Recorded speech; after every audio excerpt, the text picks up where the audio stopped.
message du jour vous est présenté par notre frère Marc. Bonjour, chers bien-aimés de notre Père Céleste. J'espère que vous allez bien et que vous êtes en sécurité ainsi que vos proches. Le sujet du jour est « Comment marcher dans la faveur de Dieu ?» Faveur est le mot que tout le monde veut entendre et avoir dans la vie.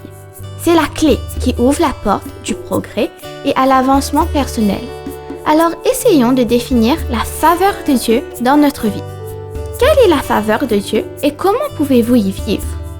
Bien-aimés, faveur est tout simplement la grâce imméritée, le respect manifesté par un autre, en particulier un supérieur, un acte de bonté, un gage d'amour, un effort en son nom. Et parce que vous êtes son enfant, Dieu, dans un acte de bonté et comme un signe d'amour, étend une grâce imméritée et travaille sans relâche en votre faveur. Non seulement il vous accorde faveur, mais il vous bénit avec faveur et il affirme auprès de ceux qui vous entourent.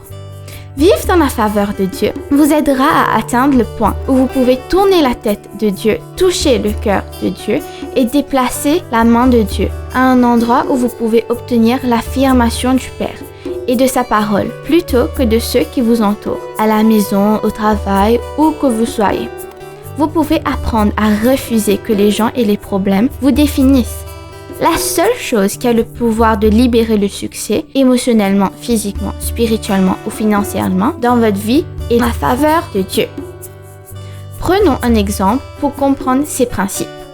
Le peuple d'Israël a souffert sous le joug du Pharaon et des Égyptiens et a vécu comme des esclaves pendant plus que 400 ans. Et il semblait que les choses et les situations ne changeront jamais pour eux.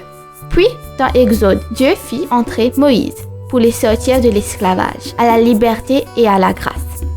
Dans Exode 3:21, Dieu dit à Moïse « Je ferai même trouver grâce à ce peuple aux yeux des Égyptiens, et quand vous partirez, vous ne partirez point à vide. » Telle était la promesse et l'accomplissement mentionné au chapitre 12, verset 36.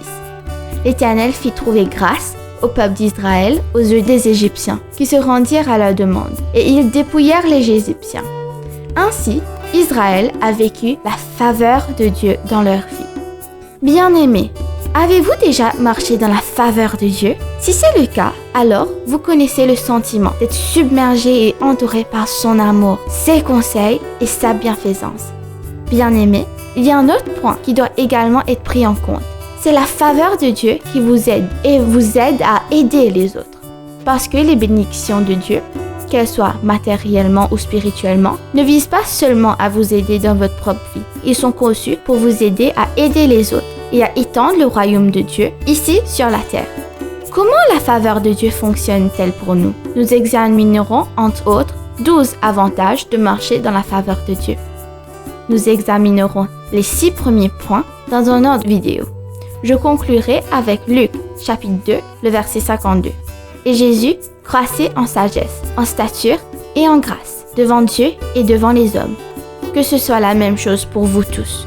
Que Dieu vous bénisse, mes chers. Profitez de votre journée en lui. Au revoir. Si Dieu t'a touché à travers de ce message, appuie sur le like button et abonne-toi. Et n'oublie pas de la partager. Que Dieu te bénisse.